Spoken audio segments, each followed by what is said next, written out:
At 48, Shaquille O'Neal finally breaks the silence he kept for years.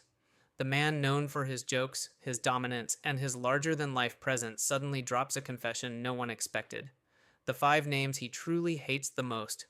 Not rivals on paper, not casual disagreements, no. These are the people who left scars, created feuds, sparked scandals, and pushed him to moments he never spoke about publicly. But why now? What made Shaq step out and reveal these long-buried grudges? And what stories hide behind each of these names? The truth is darker than fans ever imagined. And now, we arrive at his list. 5 names, 5 stories, each cutting deeper than anyone realized. Number 5, Rudy Gobert. Number 5 on Shaquille O'Neal's list is a name that stunned even longtime NBA fans, Rudy Gobert. On the surface, their feud looked like harmless jokes, classic Shaq humor aimed at a new generation center.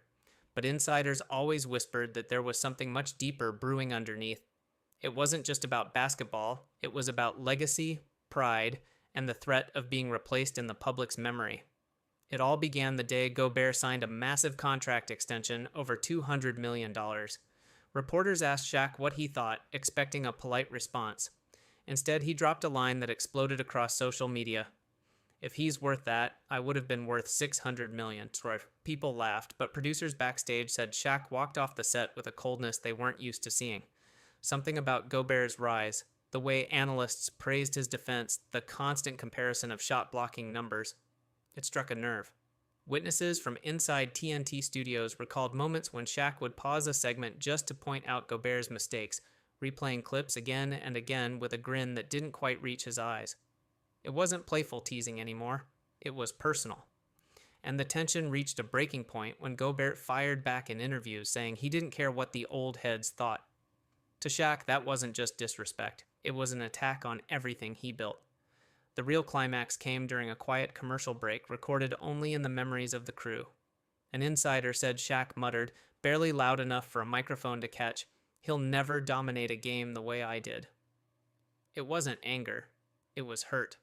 A reminder that every new star threatens to rewrite the stories of the past. For Shaq, Gobert wasn't just a center he disliked. He represented a fear every legend carries, the fear of being forgotten. Number 4, Charles Barkley. Number 4 on Shaquille O'Neal's list is a name few expected because on television they laugh together, argue together, and entertain millions, Charles Barkley. But what most fans never see is how thin the line between friendship and resentment can be, especially when two powerful personalities clash behind the scenes. Their on-air battles are famous, yet insiders insist that several of those moments weren't jokes at all. They were real sparks from real wounds. It started years ago when Barkley criticized Shaq's work ethic on national TV. Producers thought Shaq would laugh it off. Instead, he stared directly into the camera and delivered the now iconic line, "I've got 4 rings, you've got none." The audience roared, but witnesses in the studio said the atmosphere instantly shifted. The smile on Barkley's face faded for a moment, just a moment, but long enough for everyone to feel the tension. Off camera, things got worse. Barkley would poke at Shaq's insecurities, his free throw shooting, his failed coaching attempts, even his music career. Some of it was friendly banter, but according to a longtime crew member, there were nights when Shaq walked off set without saying a word to anyone. The breaking point came during a rehearsal when Barkley joked that Shaq never reached his full potential. Shaq's response was quiet, almost too quiet. "You don't know what I had to go through." And for the first time, Barkley didn't have a comeback. Witnesses remember that rehearsal as the moment the feud became real. It wasn't about basketball anymore. It was about respect, something Shaq felt Barkley withheld too often. Even when cameras rolled, every heated exchange carried that hidden bitterness. Fans laughed, unaware they were watching two giants trying to bury old scars beneath forced smiles. For Shaq, Barkley isn't just a colleague. He's a reminder that even the loudest laughs can hide the deepest cuts. Number 3, JaVale McGee. Number 3 on Shaquille O'Neal's list is the feud that spiraled far beyond basketball highlights, JaVale McGee. For years, fans believed their tension was harmless comedy, just another running joke on Shaq a fool. But what the audience didn't know was how deeply those jokes cut, and how the situation escalated into one of the most unexpectedly ugly conflicts of Shaq's career. It all began with Shaq replaying McGee's mistakes, again and again, season after season. Viewers laughed, producers cheered the ratings, but insiders say McGee started taking the humiliation personally long before he ever spoke up. He wasn't just a target. He became a character in a narrative he didn't choose.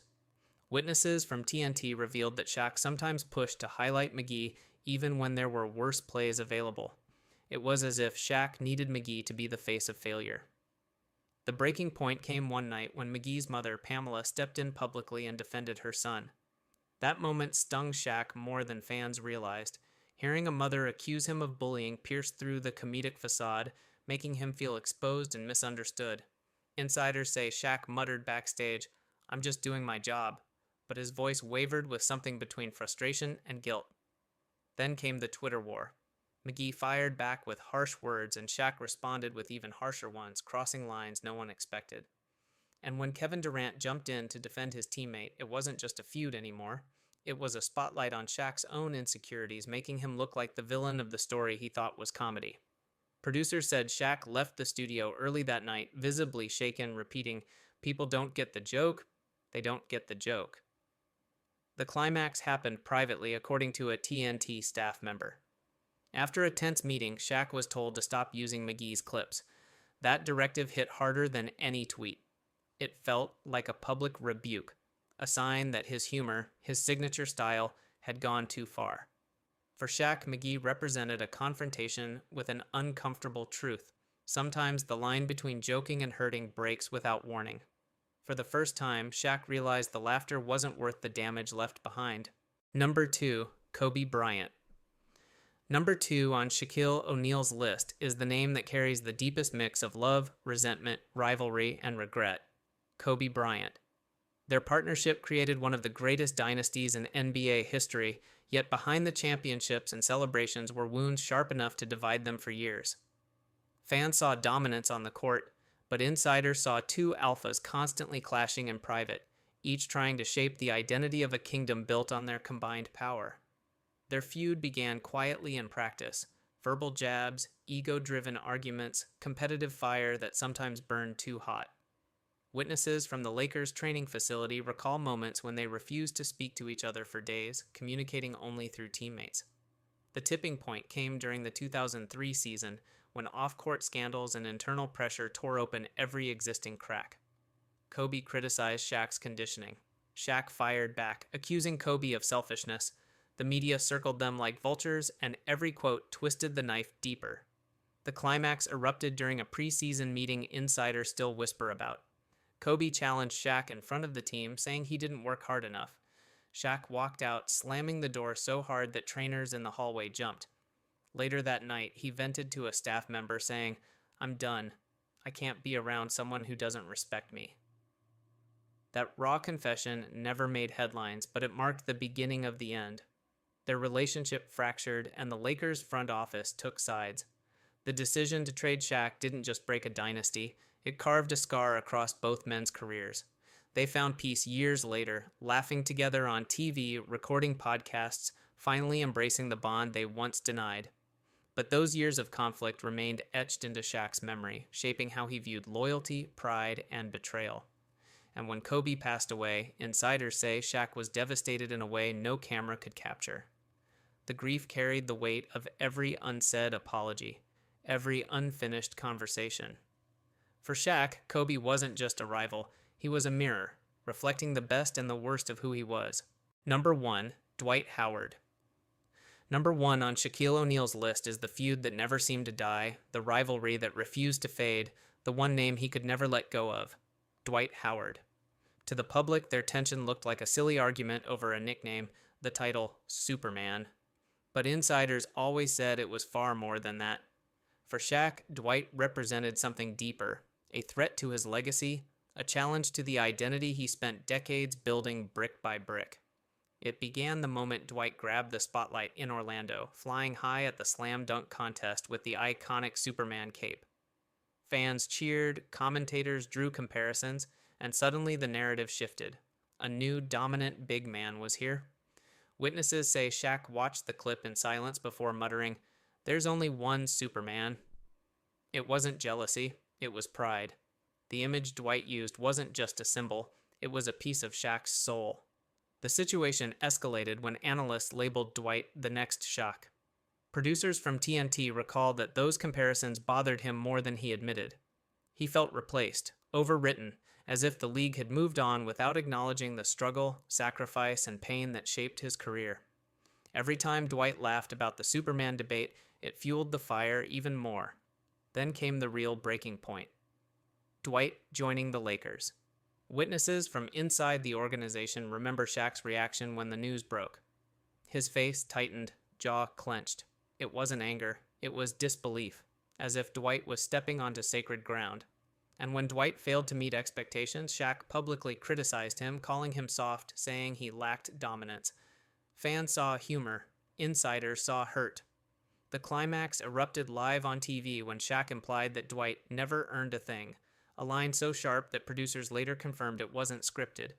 It came from a raw place, fear that the legacy he fought for could be overshadowed by someone he didn't believe deserved it. Dwight fired back online, and the feud spiraled into a decade-long Cold War.